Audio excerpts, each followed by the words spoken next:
So guys ఇక్కడ crystal clear information తో నేను మాట్లాడుతా ఉన్నా. నా దగ్గర డేటా కూడా ఉంది. ఓకే, సో కంపెనీస్ నేమ్ అనేది రివీల్ చేయట్లేదు.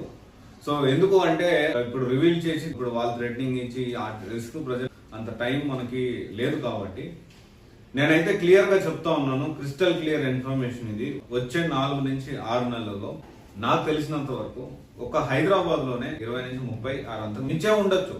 నాకు తెలిసినవే కొన్ని, తెలియనివి చాలా ఉంటాయి. సో నేనేం చెప్పదలుచుకున్నానంటే వచ్చే 4 నుంచి 6 నెలల్లో ఒక 20-30 కంపెనీల వరకు కొన్ని కోట్ల స్కామ్ జరగబోతుందేమో అని నాకు అనిపిస్తుంది. అంటే నా దగ్గర కొంచెం స్టూడెంట్స్ ఒక్కొక్కరు చెప్తా ఉన్నారు. ఆల్రెడీ కొంతమంది బయటకు వచ్చారు, కొంతమంది న్యూస్ లోకి వచ్చారు. ఇది వచ్చే 4 నుంచి 6 నెలల్లో కొన్ని ఒక 20 నుంచి 30 కంపెనీల వరకు బ్యాక్ డోర్ జాబ్స్ ఇప్పిస్తామని కంపెనీస్ క్లోజ్ అవబోతుంది. దీని గురించి అసలు ఏంటి యాక్చువల్గా ఎలా చేస్తున్నారు అనేది మనం ఒకసారి అవగాహన చేసుకుంటే ఒక గ్రూప్ ఆఫ్ పీపుల్ గా ఏర్పడతారు. ఫస్ట్ ఆ గ్రూప్ ఆఫ్ పీపుల్ ఏం చేస్తున్నారంటే ఒక ఆల్రెడీ ఎగ్జిస్టింగ్ ఉన్న కంపెనీ, ఇక్కడ చాలా మందికి తెలియదు అండి, నేను చెప్తున్నాను ఓపెన్ గా వినండి. అంటే కొంతమందికి తెలుసు, చాలా మందికి తెలియదు. ఓకే, ఏం జరుగుతుందంటే చార్టెడ్ అకౌంట్స్ దగ్గర లేకపోతే ఇంకో దగ్గర ఆల్రెడీ ఇక్కడ ఏంటంటే కొన్ని పర్పస్లతో కొన్ని కంపెనీస్ ప్రొఫైల్ హై ప్రొఫైల్ మంచి ప్రొఫైల్ మెయింటైన్ చేస్తూ ఉంటారు. సో కొంతమంది వాళ్ళ పని ఏంటంటే ఒక ప్రొఫైల్ అనేది రిజిస్టర్ చేసేస్తారు. అంటే కంపెనీ రిజిస్టర్ చేసేస్తారు. 5 సంవత్సరాలు 6 సంవత్సరాలు 10 సంవత్సరాలు ఆ కంపెనీని అలాగే వాళ్ళు ప్రాపర్ గా జిఎస్టీ కడుతూ, ప్రాపర్ గా ట్యాక్స్లు కడుతూ, ప్రాపర్ గా రిటర్న్స్ ఫైల్ చేస్తూ అంత ప్రాపర్ హై ప్రొఫైల్ అనేది మెయింటైన్ చేస్తారు. సో ఏంటి అంటే దాన్ని బట్టి ఏంది దీనివల్ల ఏంటంటే ఇది ఒక టైప్ ఆఫ్ బిజినెస్. చాలా మంది తెలియకపోవచ్చు. ఇదేంటి అంటే అది బిజినెస్ తప్పని నేను అనట్లేదు. 100% వాళ్ళ బిజినెస్ మంచిగా వాడుకునే వాళ్ళు చాలా మంది ఉన్నారు. అయితే వీళ్ళు ఏం చేస్తారంటే ఒక సర్టైన్ టైంలో మంచి వాల్యూ వచ్చిన తర్వాత ఆ కంపెనీని అమ్మడం జరుగుతుంది. ఓకే, ఒక 5 సంవత్సరాలు మంచి ప్రొఫైల్ మెయింటైన్ చేసాం, దానికి ఒక రేట్ ఉంటుంది. 10 సంవత్సరాలు లేకపోతే ఒక 7 సంవత్సరాలు మనం మంచి హై ప్రొఫైల్ మెయింటైన్ చేసాము. ఓకే, మంచిగా ట్యాక్స్లు అన్ని మంచి కంపెనీ బ్యాక్ సైడ్ చూసుకుంటే చాలా మంచి ప్రొఫైల్ అని మెయింటైన్ అవుతుంది. దాన్ని ఒక రేట్గా అమ్ముతారు. సో ఒక గ్రూప్ ఆఫ్ పీపుల్ కలిసి ఏం చేస్తారంటే ఆల్రెడీ ఈ విధంగా ఉన్న కంపెనీస్ ని 10 సంవత్సరాల కంపెనీని, 12 సంవత్సరాల కంపెనీని, 15 సంవత్సరాల కంపెనీని, 20 సంవత్సరాల కంపెనీని మంచి ప్రొఫైల్ ఉన్న దాన్ని సెలెక్ట్ చేసుకొని దాన్ని కొనేసేసి మా కంపెనీ 10 సంవత్సరాల నుంచి ఉంది, మా కంపెనీ 12 సంవత్సరాల నుంచి ఉందని ఒక గ్రూప్ ఆఫ్ పీపుల్ ఏర్పడి దీన్ని ఒక ఆఫీస్ తీసేసుకొని ఈ ప్రాసెస్ అనేది మొదలు పెడతారు.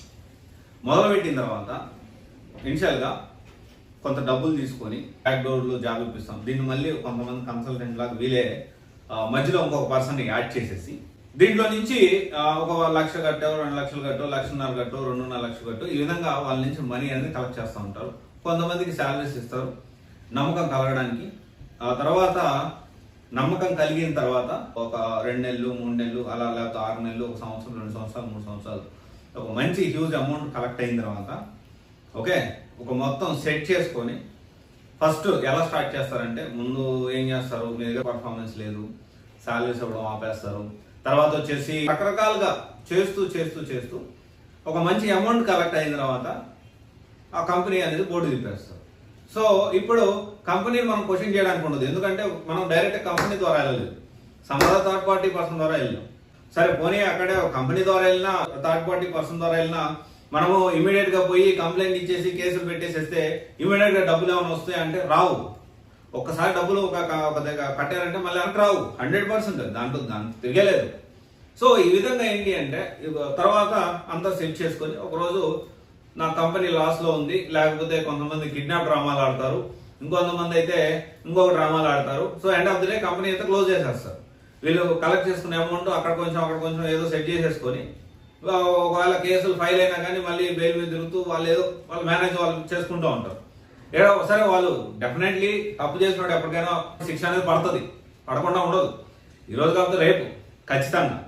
కానీ ఇప్పుడు తప్పు చేయనోడు కూడా ఇక్కడ న్యాయం జరిగేంత వరకు అంటే స్టూడెంట్స్ తప్పులు కట్టిన వాళ్ళు వీళ్ళు తప్పు చేయకపోయినా కానీ మెంటల్లీ డిస్టర్బెన్స్ అవుతుంది, మానసిక క్షోభ ఉంటుంది ఈ టైంలో. సో నేను అందుకే చెప్పొచ్చేది ఏంటి అంటే బ్యాక్ డోర్ లో జాయిన్ అయ్యే వాళ్ళు వద్దని నేను చెప్తున్నా. వద్దురా నాయన అంటే మళ్ళీ ఇంకో కంపెనీ గురించి అడుగుతారు.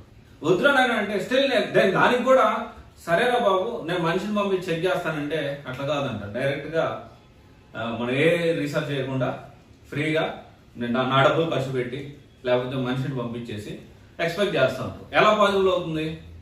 సరే నన్ను అడగమని నేను చెప్పట్లేదు, మీరు కనుక్కోండి. అసలు బ్యాక్ డోరే వద్దంటున్నాను నేను, క్లియర్గా చెప్తున్నా. వచ్చే 4 నుంచి 6 నెలల లోపల నాకు తెలిసిన ఇన్ఫర్మేషన్ ప్రకారం ఒక 20 నుంచి 30 కంపెనీలు ఈ విధంగా క్లోజ్ అయిపోతున్నాయి. మీరు అనొచ్చు, మీరు పబ్లిక్ లో ఆ కంపెనీస్ పేరు చెప్పొచ్చు కదా.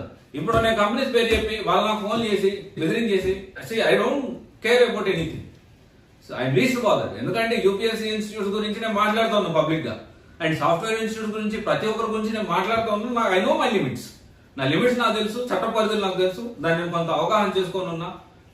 అంటే నేనేదో ఈ చట్ట పరిధులు, ఈ లా, దీనికి సంబంధించి ఏదో పూర్తిగా 100% అవగాహన ఉందని చెప్పట్లా. I know my limits. నేను ఎంతవరకు మాట్లాడాలి, ఎంతవరకు మాట్లాడితే నా దాకా రాదనే విషయం నాకు తెలుసు. దాన్ని విత్ ఇన్ ద లిమిట్స్ నేను మాట్లాడుతున్నా. ఒకవేళ వచ్చినా ఎలా ఫేస్ చేయాలి ఏంటి, డెఫినెట్లీ లీగల్ గా టీం ఉన్నారు నాకు.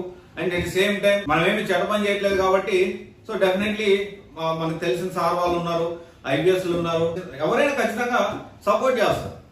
వాళ్ళు చెడ్డ పని చేస్తుంటే నేను ఎవరిని, నాకు ఎంతమంది తెలిసినా నేను అడగలేకపోవచ్చు డెఫినెట్లీ. ఓకే, సో అందుకని నేను చెప్పొచ్చేది ఏంటి అంటే, సో మీరు ఆలోచించండి, మీరు ఎలా జాయిన్ అయ్యారు. ఇంకో 200 మంది అడుగుతారు, అన్న ఎంఎన్సీలో జాయిన్ అయితే ఎలా ఉంటుంది. అరే బాబు, నేనేమంటున్నా, ఎంఎన్సీ పేరు చెప్పి ఇంకోటి డబ్బులు తీసుకుంటే ఏం చేస్తావు నువ్వు. నాకు ఎంత బాధ అనిపిస్తుంది అంటే, నాకు చూస్తూనే ఉన్నా ఒక పక్క. లాస్ట్ 6 నెలల నుంచి ఎన్ని కంపెనీలు క్లోజ్ చేశారు మీకు తెలీదా? నాకంటే ఎక్కువ ఇన్ఫర్మేషన్ చాలా మంది దగ్గర ఉంటుంది ఇప్పుడు. రైట్, ఆలోచించండి. సో అదే డబ్బులు మీ స్కిల్కి ఇన్వెస్ట్ చేయొచ్చు కదా, ఎందుకు ఇన్వెస్ట్ చేయలేకపోతున్నారు? నాకు తెలుసు, అయినో ఇప్పుడున్న సిచ్యువేషన్లో జాబ్ రావడం కష్టంగానే ఉంది, కానీ తప్పదు, కష్టపడాలి. జాబ్ వచ్చేవారు కష్టపడాలి, తప్పదు. ఇక ఆలోచించండి మీరు. Okay, thank you. This is Raj signing off.